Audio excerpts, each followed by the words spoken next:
Well, good morning. We're continuing our interviews conducted during January, February, March of year 2008, done by the Archives Committee of the Murray Rotary Club with the intent of preserving a video recollection, first-hand recollection of what has transpired during the various past presidents that we've had the opportunity to interview.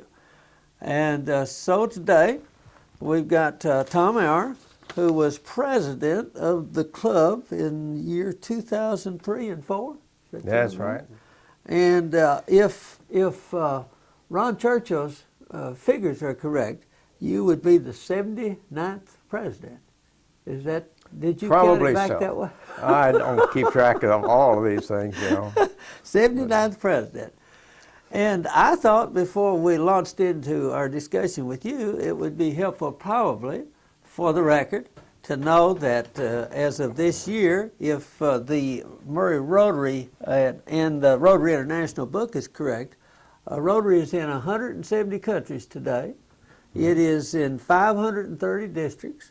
It has 32,000 plus clubs, and there are 1.2 million approximately members. I do recognize those numbers. And that I got out of the fat book that's over there. And so, in that context, and we thought that it would be appropriate to talk to Dr. Tom Auer today. And Tom, why don't you just tell us how you got into Rotary? I mean, what was it that motivated you, or did you just turn out to have a friend that leaned on you so hard that you couldn't do anything else but say yes? That's more likely the case. Of course, you don't just walk into Rotary, you have to be invited. And I was invited in 3 different communities to join Rotary. So altogether, I have a little more than 20 years' experience, all of which was in Kentucky. So you served in what different clubs? In Henderson, Kentucky. and in Madisonville. Madisonville. And then I attended a few meetings in, actually they were in Oklahoma before I came to this part of the country. So, Well, you know, Rotary's everywhere. Well, that's Good right. people That's everywhere. right. And I suppose your educational, professional positions moved you around the country, or were you mostly just here at Murray State University as a professional? Having been, at the time that you were president, I believe you were dean of the Industry and Technology College at Murray State University. That was the last job I had. Okay. But prior to that, I had retired from the Air Force. I was a navigator. A navigator in the Air In Force. SAC for a number of years. Oh, in and, SAC. Nothing but the best. Then I worked for General Motors as an industrial engineer. I spent about 6 years consulting with transportation, heavy hauling business, especially with computer applications when that was a big deal, early stage. Right. So I've been around a while. Wow. Yeah. Well, we're fortunate that you came to Murray State University then. Thank you. I'm And glad to with be that here. kind of a background. It was a pleasure to be here. I've wrapped Yeah. up, been retired now 7 years. Wow.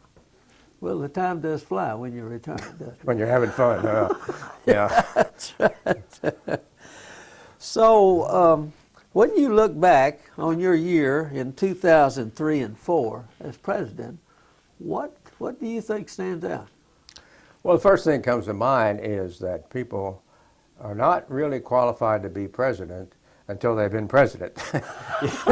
You have no idea. That is so well put, because that's right.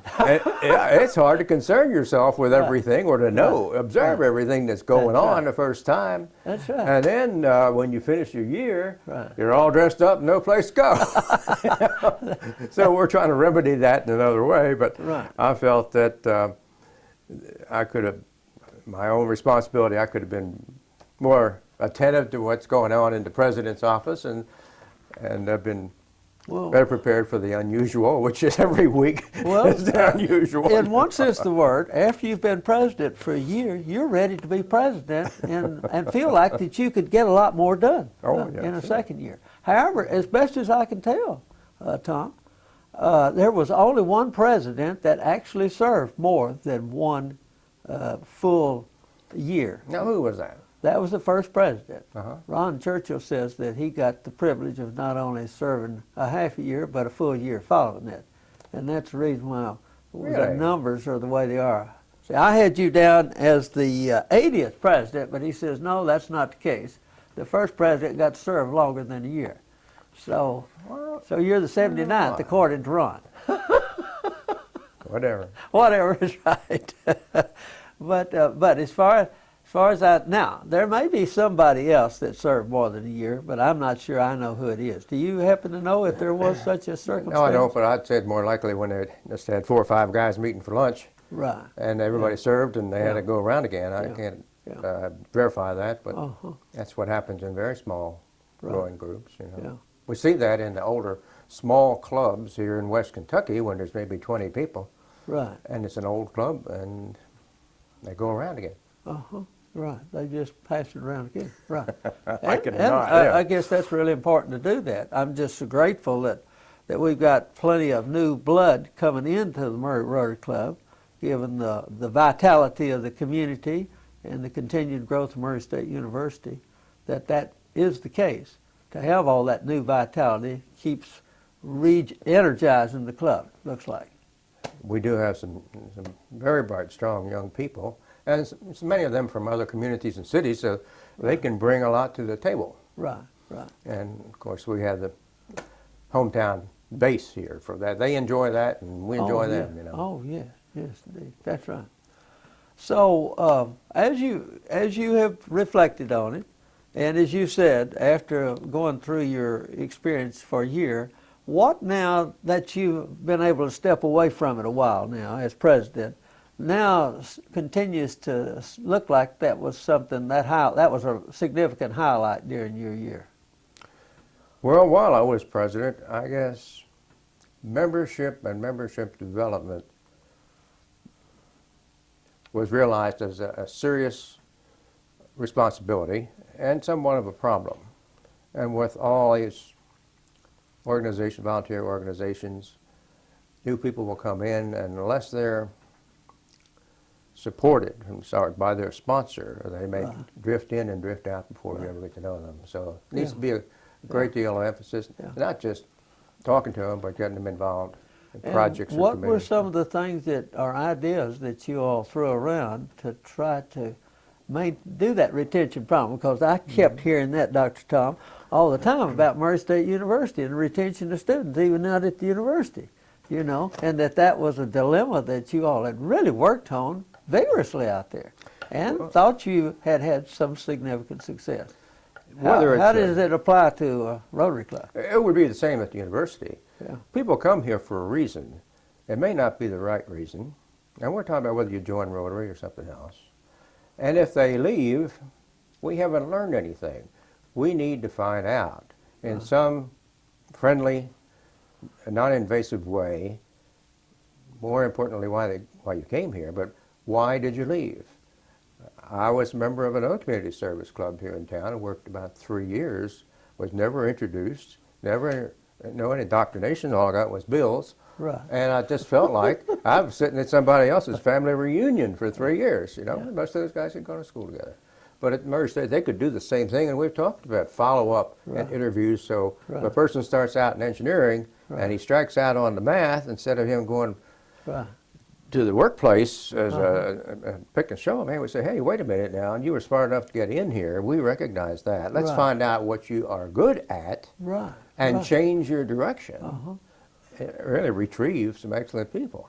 We don't, when people leave Murray State, unfortunately, we lose track of them. So even the alumni doesn't ask them for money. And I suppose there's some alumni that are delighted that the university has lost track of them. Well, some of them are doing very well. Yeah, I have to say. Regardless of our influence, they did all right. That's true. He just had some unbelievable alumni from Murray State that have done remarkably well. Yeah. And developed quite a national reputation in various fields. Those that join Rotary or again any other community service club for the notoriety or for themselves, whatever, they don't generally stay around very long. Right. Well, of course, we get the best by asking, if you'd like to join us, what can you contribute? Right. I have them think about that. Right. And they have all kinds of skills, backgrounds.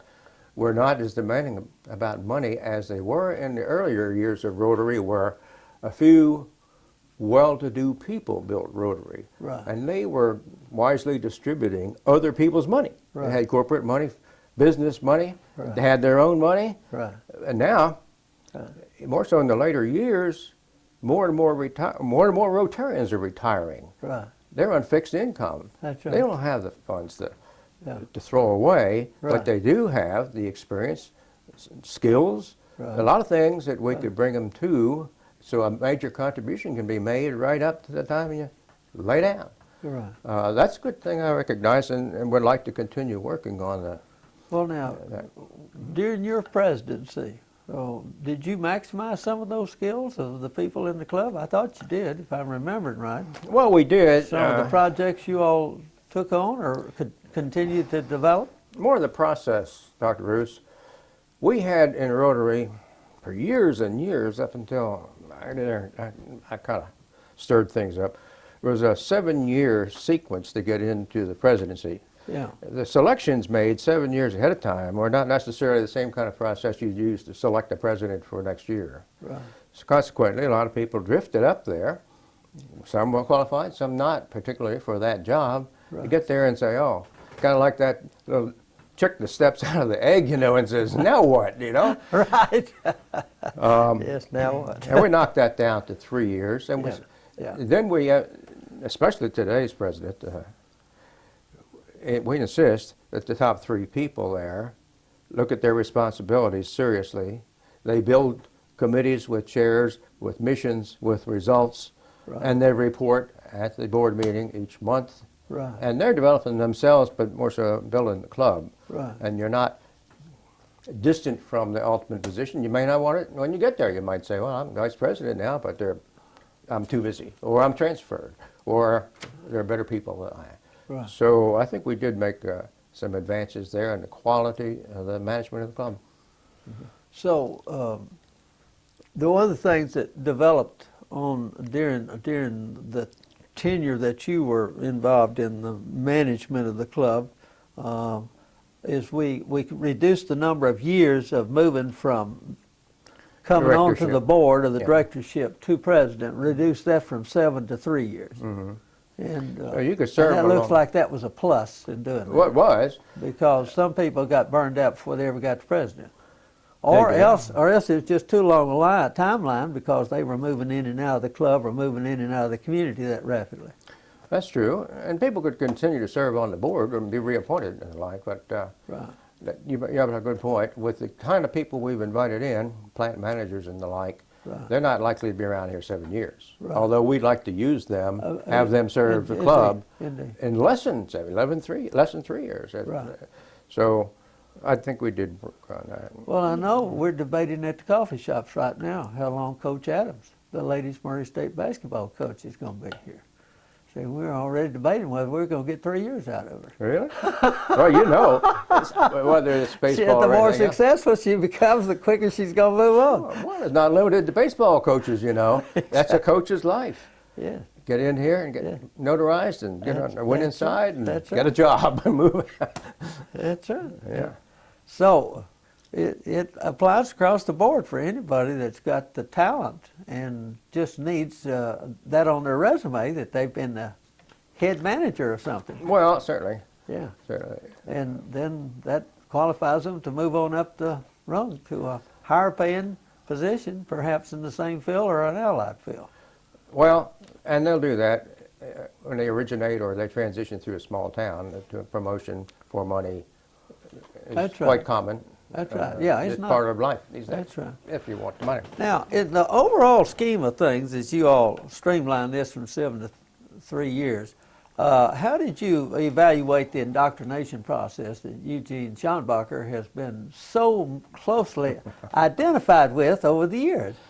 That was very good. Very good. He's attentive to these people. He follows up. He does it better, doesn't he, than most any club around in our district? Well, I can only tell you about one other club, but he's certainly a faithful. He's Mr. Rotary, and we tease him about that, but it's he fun. does do It's a good- fun to tease you, but it's also there's a serious side to it. Yeah. He does an excellent job. Yeah. So when you come out of his indoctrination, you should have some sense about the basic ingredients of Rotary. Well, and the opportunities, I say, Right. to build Rotary. We have these 5 or 6 projects a year.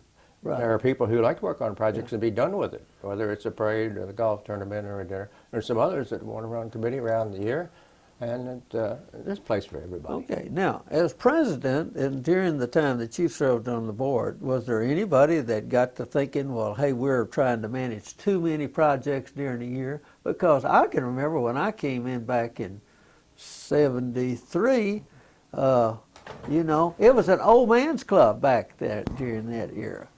And it met over in the Murray Woman's Club building in the basement over there. And you could hear a pin drop in there. You were, I don't know whether you're allowed to tell a joke or not, unless you were formerly on the program. We've come a long way. And times have changed. I accuse some of my brethren have turned the Rotary Club into a Lions Club. No, they wouldn't appreciate that very much. But in the Rotary circuit, whether you're talking about other Rotary clubs or other service clubs, we're pretty well known for being a rowdy bunch that has a good time, and it's a good reputation. And I think that's what's attracted these young people. We need something to attract them. You can hardly, Reverend Roos, you know what it takes to get somebody to go to church. You'd have to have something there that they understand It and takes at least they dynamite. enjoy. Takes Oh dynamite. yeah. So you'd have to have something, and we have a certain proportion of the almost 140 members now that come for that purpose, for lunch, Right. for camaraderie, for contacts. And we need their money. We need their dues. If that's We just like do- church. we do If they need- do nothing else but sit there, as long as they put we- in the basket, that's all right. That's right. Not going to run them off. There's a role for each to play. Sure. And if each can make a positive contribution, it's definitely Certainly. a net gain for the club. Certainly is. Yeah. And so, yeah. Now, some of the positions you played are roles that you fulfilled in the club before you became president. What were those that were of interest to you, and how did you see that you fit into making a contribution during that time, Well, leading up Dr. to the Roos, president? I'm going to have to admit I didn't contribute much until probably the year before the presidency because Well, you had- nobody, we didn't have a structure that encouraged that. Now, I attended, Yeah. I did Yeah. what was asked of me, but basically Rotary at that time wasn't a very high priority. I had a new job here at Well, I Murray was going to State. say, you had an awful big responsibility at Murray State. Well, it's still like coming to a new community too. You have to Right. find your way in. It takes years to Right. feel comfortable in a new place. So I didn't push Rotary very hard until probably 2 or 3 years before the presidency, and I could see that coming and trying to figure out what I wanted Right. to do there. But talking about the experience of, I probably was able to apply some of the experience learned in that year to the following 2 years when I was assistant governor. And I Well, I tell had, us about the assistant governorship, because you're only one of two that I'm aware of that have been assistant governors, Vernon Gant and yourself. Now, we've had 5 former presidents of our club that went on to become governor in the past, not any time recent past either, but you're a very recent assistant governor, so. Well, I was asked Yeah. to serve, and we had 8 clubs in the region, from here west, Right. all the way out to the rivers. Mainly small clubs, except for Paducah. Mayfield was the next largest club. And they ran on down to 15 or 20 in enrollment. And I learned a lot from each one. And I don't know if I did a whole lot of good out there, but again, I learned how to be an assistant governor when my term was over. It had nothing to do, and I had no ambitions to become governor. I was getting ready to say, Yeah, no way. that should have been a good training ground to prepare you for governor. Well, it might be if you wanted to do that, but yeah, it's, yeah, of we're course. not in a good geographic location to be governor. No, you're really not. And Not in although terms of some have done travel it. time and all that. Yeah, some have done that Yeah. very well, but I wasn't that type, so I would say I'd be willing to serve again as a district assistant governor if called upon. Right. But then it's good for somebody else too to learn more about Rotary. It's an entirely different job. Now, what insights did you learn about Rotary as a result of being plugged into the other, what was it, 8 clubs that you were responsible for? clubs. And you had to actually make on-site visits Oh, yeah. to the clubs? Okay. I got around to each club 2 or 3 times. 2 or And, 3 times. Oh, well, now you gained a lot of insight by the I put a time lot of you were miles there on to- the car, I know that. But I did see. I saw the problems that are inherent in older clubs, as I mentioned before. Right. And they're in older towns where the young people have not stayed there. Right. I saw it in larger clubs. The largest club in the community here is about 200 in Paducah. And it was much more like going to a large church, because then you're, Right. even as president, your sphere of influence in the 200-person club is about the size, is about 20 people. Right. And the rest of them come, go, enjoy it, Right. but probably never get to know all their names. Yeah. I think ours was about as large, 150 is about as large as I would like to see a club, because they can get Right. some things done. But in my training to become an assistant governor, you served them. You served at the higher level. Frankly, they needed and they did emphasize the money. This is about the money, because they took money, they distributed money, both out to projects and goodwill, and they gave a certain amount of it back. So, Well, talk about some of these projects that, Well, we that went we're to- connected with, just Yeah. to make sure that our listeners, whoever they might turn out to be, are aware of what transpired during the time that you were we started a project president and assistant governor. about 3 years ago, and I guess it was 4 years ago. One of the members of the club joined the club while he was here. Was from Jordan. Right. He was formerly Yes. a student at Murray State. Right. Graduated, went back home, made a bunch of money, did very well, sold his company, joined the University of Amman, Right. came back on a Fulbright fellowship for a year. And while I was Right. here, he wrote ahead and he said, "Can I join your club?" Yeah. And he did. And Gus Halassa is his name. Gus Halassa. And we say Yeah. Halassa in this country. but Oh, I his was name going is to say, Halassa. that caught me off guard. Halassa. I think that's the way I've been, yeah. We do that. All right. He's trying to start up Yeah. build a dam out in the desert near Amman Right. to help the transient Bedouins. They just drift from one place to another, looking for grass and for their goats. people forget about these transient populations around the world. There Well, are not only transient groups almost everywhere in the world. And, generally, yeah. and Oh, yeah. They very much forget about those Bedouins in Amman, I bet. Well, in they Jordan. don't read. They're Right, not educated, right, but they still right. have to eat. Sure. They have health problems. And unfortunately, because they're moving and nobody pays a lot of attention to them, Exactly. there's a lot of illicit traffic there. There's Right, narcotics, there's weapons, Yeah. and they want somebody. Somebody says, "You haul it from here to there like a mule." We do it. You get paid on that end. They move the flock. Anyway, if we could settle them down, it'd be good all around. We decided, that club decided to build a dam and a reservoir. And it's taken us every bit of 3.5 years to accomplish that. Now, on this end, I organized contributions from 7 of the 8 clubs that could afford it. We put together our share, and there was a certain amount of money. How much money are we talking about? Well, the thing costs, in the long range, about $75,000, and we put in about a third of that. Uh-huh. Then, of course, the club in Amman contributed, which is right. a high-level club. In Amman, their club is a diplomatic thing. They have members from 20 countries in that club. Right. And That's the national capital in Amman we're Yes. talking about. Yeah. just recently, just in the last month or so, they've announced construction has been concluded, the thing's been accepted, it's filling up, and their rains come in December through April, so they'll have water in that area for the first time ever. And the water is for the livestock. People won't be able to drink this water because it's still not the kind of thing you do. Right. But it will slow down a community of people who don't have a community. Right. And that would lead to first health services, then Right. to schools, and stabilize somebody right now who's not helping anybody really in a positive way. Wow. So that was a hard project because of the cultural difference. Right. You're dealing even with the Rotary Club, who are well-educated people and pretty well healed. Their concept of time is different in the Right. Middle East. Oh, yeah. We want it done yesterday, and they want it done when they get ready to do it. Right. So what would have taken something like 6 months in this country. It's taken 3.5 years, but we are very proud of that. Yeah. We'll get a lot of good publicity, some pictures and some stories. Well, that's one of the things that seemed to me from my limited experience, and I've been members of various service clubs around in various towns that I've lived in. The one that seemed to me that was distinctive of the Rotary was its emphasis on international service. And here's an example of international service.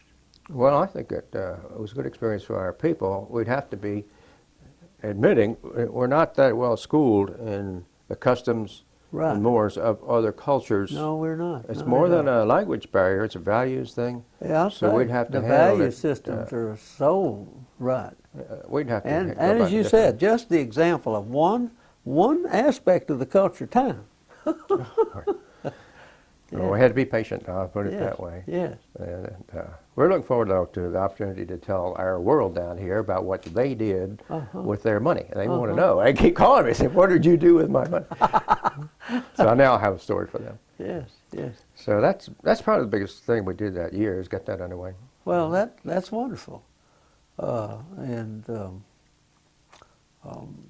noticed that Rotary Club magazine, which we send to every one of our Rotarians right directly, I guess, to their office or to their home. That's part of their dues they pay every year is to pay for that Rotary Club magazine. And one of the things that Rotary looked like to me, that magazine years ago tried to focus on all 4 avenues of service every publication.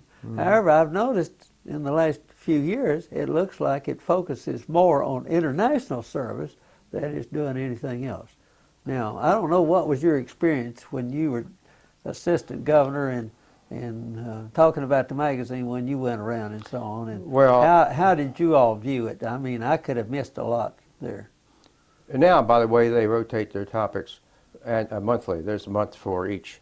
So these it's being pillars. rotated from That's- month to month. Oh, certainly, and they put in of course, other emphasis as well. But nowadays, the communication has improved so much that we learn more about what the needs are in remote places, or right under our feet, or right outside of the city, Exactly. and you can do some things. Yeah. But I would say Rotary will always be, and I hope it is, a community-based organization. Right. And we do take care of people that we're familiar with, and can also help people on the other side of life, really, instead of just ignoring they're out there. Right. But all we do now is get to meet all these people overseas and proceed to kill them.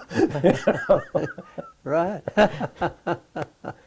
But that's good work. Yeah, outside work is good work.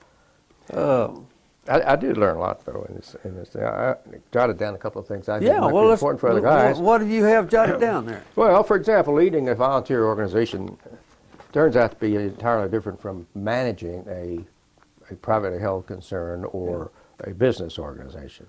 You know, and then in your church work. You can't tell them very well what to do, and certainly not how to do it. Right. You have to lead them and trust that you can use their help and you can take what you get. Yeah. So volunteers have other priorities. They have limited time. So getting something done through a community organization is slow, even underhand. Yeah. As I mentioned, few people are hardly qualified to be president until they get there. But it is a great learning experience, and I think we should take advantage of that opportunity to use former presidents for more, either as Gene Schonbacher does, you mentioned, orientation, or being involved on the board where they can apply some more substantial judgment to decisions being made, especially long-range decisions. Some of them so glad to get out of the presidency they never want to hear of it again. Well, I know. I can recall several presidents that they were just so exhausted trying to ride herd on about 35 committees that by the time they got their year off, all they were doing was just wiping their brow and hoping nobody would remember them, forget their telephone number for a while. Well, that's no joke. We still have 28 committees. Yeah, it's we're down to 28 now. Yeah, and I think the presidents in between then and now have What? succeeded in consolidating, cutting down even further. Which was why in many instances. Well, it's worse to be on a committee that does nothing than Right. not to be on any committee. I mean, you lose your Right. respect for the club and the committee when they Yeah. just never meet, or they Right. never accomplish anything. So. Yeah. But I thought that was a So what else do you good have? experience. Well, I would in just your say notes? we need again to identify what contribution a new member can make, and based on his experience and background, is he a project worker or a more of a continuous management thing? It makes a big difference. Right. And the continuous management thing, if a fellow learns how to handle scholarships, it's everybody's advantage that he does that, or his group does that over a long I period of time. agree. 'Cause there's a lot of Once, policy. once you develop the skill in managing scholarships, for example, Mm-hmm. have all the connections made with whoever it is Oh, that you yeah. interface with, it's just too valuable an asset to send new people into that Especially situation. at the top of it, yeah. That's right.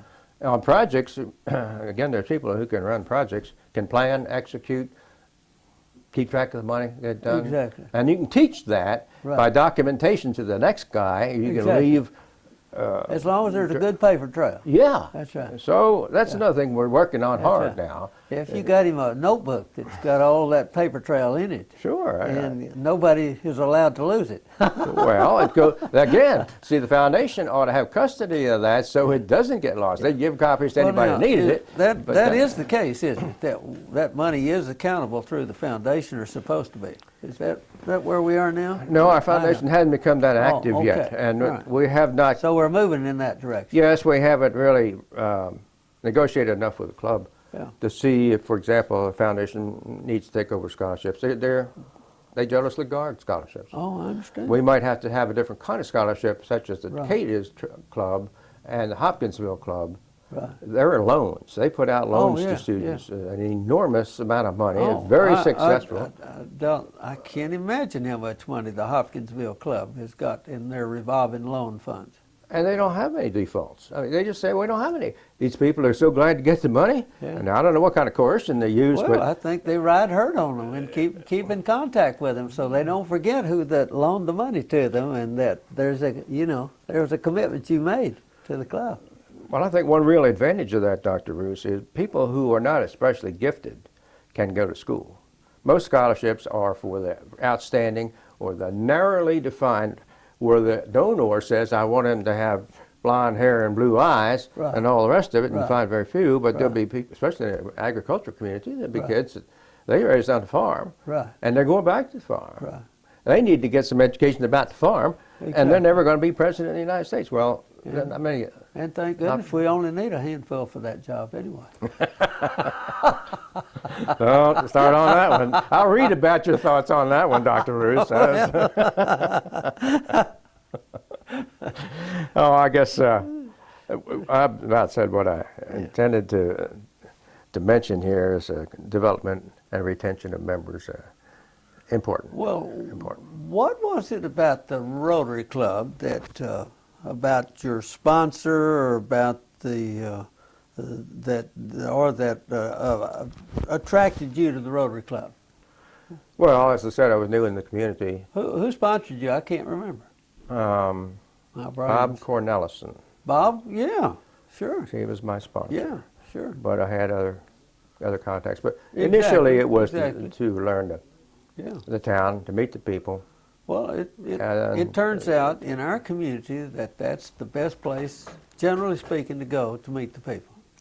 Certainly, it is if you can get there. That's right. But not everybody can. No, their calendars or the time of the day won't permit them to get there. That's right. And we've thought about secondary Now, club. That was what, yeah. I wanted to ask you, since you've been in the loop here in the last few years and been an assistant to the governor, if you all have talked anything about organizing breakfast clubs and so on as other options. A couple of the governors in recent years have pressed that, but it's, and I brought it up as instructed, and I surveyed the community twice to see who would use it, who would oppose it. Surprisingly, there's a number of people who did oppose it. for that club. I'm very much familiar with the ones that will oppose it. You know who they are, and they thought this is a lodge. This is not a club. This is not a Exactly. service club. I know. Well, there's reasons like that. They forget that this is not exactly something you own. But the it's time of hard. day had something to do with Yeah, it. I suggested and looked into the possibility of opening up one Right. at the hospital where Rotary once met Sure. downtown, Right. assuming that the physicians, and that's another Right. deep pocket situation It I'd is, love to get it is. into, It's could a attend. very attractive option. But I soon found out from those contacts that I have that physicians don't have any more time at 7 o'clock in the morning than they do at noon. Right. In our club, That's we right. have, I think, 3 physicians, 3 or 4 dentists. But That's as far right. as the surgeons and general practitioners, that was a misconception of Yeah. mine. Yeah, we got one surgeon in our club. Mm-hmm. Once upon a time, we had another surgeon when Dr. Rob Williams was in. So I would say I wasn't too disappointed. I was enlightened by the obstacles. And the I know there are obstacles, significant Well, obstacles. practical. Yeah. I thought it would be better, in my case, just to continue. I was district governor there and saw the same problem in other cities. Larger cities, some of them have 5, 6 clubs. And Right. some of them even meet on Friday. Not many do, but some meet on Friday. Most of them are noontime or breakfast clubs. Right. But again, small town, just a certain number of people you've got, and splitting it may not be practical. Well, it may not. It may not. I've never seen. We got into such a discussion over this very point that you're making about that we only need one club in our community, and that's the end of the discussion. Though we never did get a serious survey of finding out who was out there that might, for example, be willing to consider coming to a breakfast club. And even meeting every week's pretty demanding. It is, Alliance is it every is. other week, and Right. some of them are going to meet once a month. Right. But I heard, and you may be more familiar with this, there were at one time a dozen or more service clubs, Civitan, and That's right. We did have a Civitan club here. we had, I say we, there was only 2 or 3 by the time I got into it, but Right. there were many small organizations like that, which Right. too small to sustain membership. Right. Yeah, and I'm not sure I know, because I know in the case of the women's clubs across the state of Kentucky, they're having a struggle to maintain their numbers that they've had in the past. Are they? The Murray Women's Club used to be the largest club.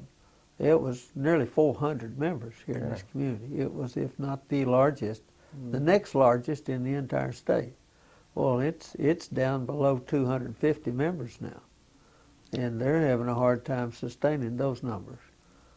So I'm not sure. Maybe all the younger women who are coming into the community are now coming to the Rotary Club because it fits in with their professional goals better than the Women's Club does. I think you're right about that. And of course, there are more women working, and some of them are distracted by other professional. The secretaries in town no longer call it National Secretary Association. That's they have a right. more dignified That's right. name, so there's just other things to be done.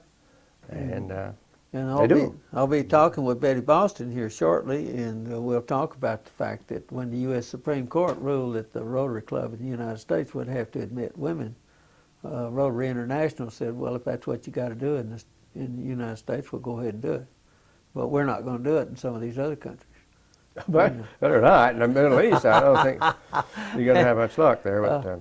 But And the Supreme Court ruled on the basis that in order for women to professionally advance, this was a hindrance if you couldn't be a member of the Rotary Club in many communities, because that's the club that defines your promotional status as far as social service or volunteerism is concerned in a community. that's quite a compliment, you know. Yeah, it is. It may be true. It is quite a compliment. Well, But women had already been admitted to the Lions Club and already been admitted to the Kiwanis Club and some of those other clubs. Lions clubs had women presidents. That's right. And of course, Betty Boston was the first woman that was president of our club. And a very good one. She was secretary before. Yeah. Yes, very good president. So- Well, what else do we have that you would want to talk about? Did you have anything that you wanted to talk about before? Oh, did you get to go to the international convention while you were No, president? sir, I didn't. I've had a little illness and Well, there's a lot of people that don't manage to get there. I don't travel much anymore. In fact, I just had a knee replaced. Right. Sign of age, you know. Well, and I we're just all- don't enjoy the traveling like I used to. One thing I might mention that you had Yeah. on your note here was the Yes. four-way test. Oh, yes, yes. We had gotten away from that, and I'm glad to see that Greg Delancey has brought that back to our attention. Right. But if every decision made around the world went through the four-way test, we wouldn't need armies, we wouldn't need churches, we wouldn't need a whole lot of police. But That is right.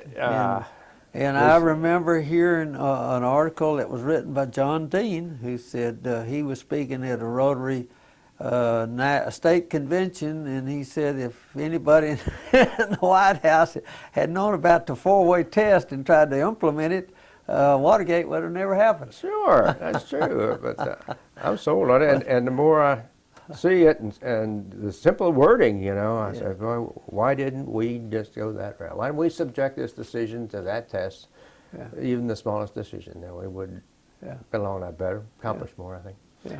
Well, that's about all I really have to offer. I certainly appreciate this invitation. What was your reflections on the classification system that has, you know, I think I was a bit let down, Dr. Tom, when I realized the word Rotary, what it meant, that it supposedly emerged as a result of the 4 or 5 or 6, 7 or 8 guys that organized the first Rotary Club in Chicago, and they rotated the meeting from one office or meeting place to another. And so rotating was kind of where the word Rotary came from, Certainly the rotation of the meetings.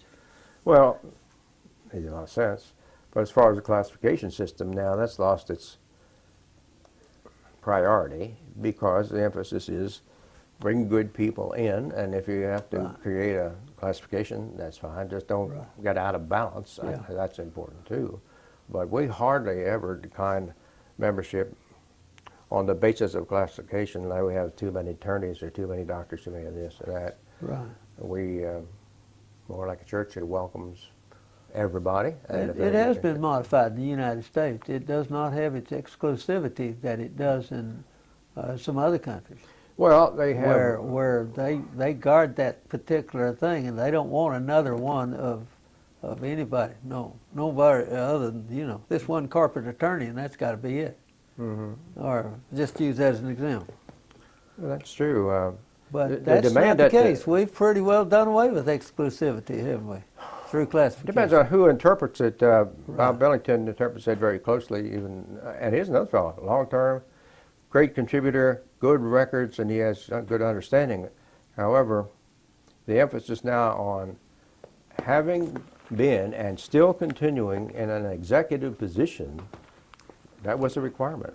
Right. And if that wasn't met, you didn't get to join Rotary. So when Jim Booth, who was acting president twice, applied for Rotary, he had gone back to the faculty, and we couldn't bring him in because he was no longer in an executive position. Well, Now that did get him that, I'll have to say. I said, this is crazy. Let's bring him in anyway. And I was happy to sponsor him just to break the ice on that. well, I'm getting ready to say, when we run into a bottleneck like that, we just need to get 2 or 3 more lawyers to interpret it in such a fashion that it no longer becomes a hindrance. That's right. That's right. Common sense. Common sense. Yes. Do you, now that you've reflected back on your experience with Rotary, what advice would you have to make to Rotarians in general and to the Murray Rotary Club in specifically today? Keep up the good work. Take a look at the potential. We have, although there's a need for money, we have many other ways to serve, many ways. For example, recently you saw the need in the paper for people to attend as voting polls. Right. You need to get the training one day, serve another day. Well, that's very appealing, could be appealing to the retired, to fellows. If we got a bunch of retired people, there's something they can contribute. And what we need to do, encourage them, and then recognize them, get their pictures in the paper. So there are more ways that we can help than we'd otherwise be inclined to. So I would say there ought to be a committee or a group within the club that continues to look for opportunities to serve. Even at the baseball tournaments, when we send 15 guys and they have to hire another 15 people off the street, it means we didn't motivate that second 15 to help and incidentally bring in a little bit of money. Exactly. So motivation is difficult, but we have to do it. Yeah. So I think that we can always do better. Always do better. Well, one of the things that just seems to me to stand out today as compared with when I was sponsored and brought in '73 is back in that era, there was a tendency to think of the Rotary Club in Murray as the Eat and Burp Club. And you know, if we got a project that needs to have some money, we'll just tell everybody, okay, kick in $25 or $100 and let's cover that thing. But let's not ask anybody to actually do any physical labor. Well, that's all changed over the last 30 years. Well, it has, and if you sponsor, if you have to work on the soapbox derby, you can do some physical labor. Right. And the younger people can handle that, and they can have fun at it. Yeah. But last year, I remember loading those concrete blocks that we used on that flatbed and unloading them, and I'm just going to skip that one. I was getting ready to say, you just couldn't do any more of that, could you? But, I mean, physically, that's just beyond where you are. There's another thing, too. Our dues are $50, and we pay that out of our pocket for the most part. Right. We're not in a community or in a circumstance where our employer is going to pay that. Not many of them. I'd say less than 20% are paid that way. And as we bring in more of these younger people who can contribute in many ways, they also have families. And $50 is better off spent on their kids in the right way than it is in our treasury. But they still do it. Right. So we just have to keep up. It's hard for those of us, like I'm 75, it's hard for us to remember that the life we live and we remembered is no longer here. I know. It's entirely different. So it's difficult to see it from their point of view. Yes, I just can't get myself into the the desire to try to get my to feel what they're thinking and think what they're thinking and figure out where their frame of reference is coming. Well, all you have to do is pull out your iPod there, Dr. Roos. What iPod? Yeah, me too. What cell phone? Yeah, yeah. It's different. It's different, but we still. Well, I guess it's about time for us to wrap this up, other than to say, well, do you have any parting comment for us? Go Rotary.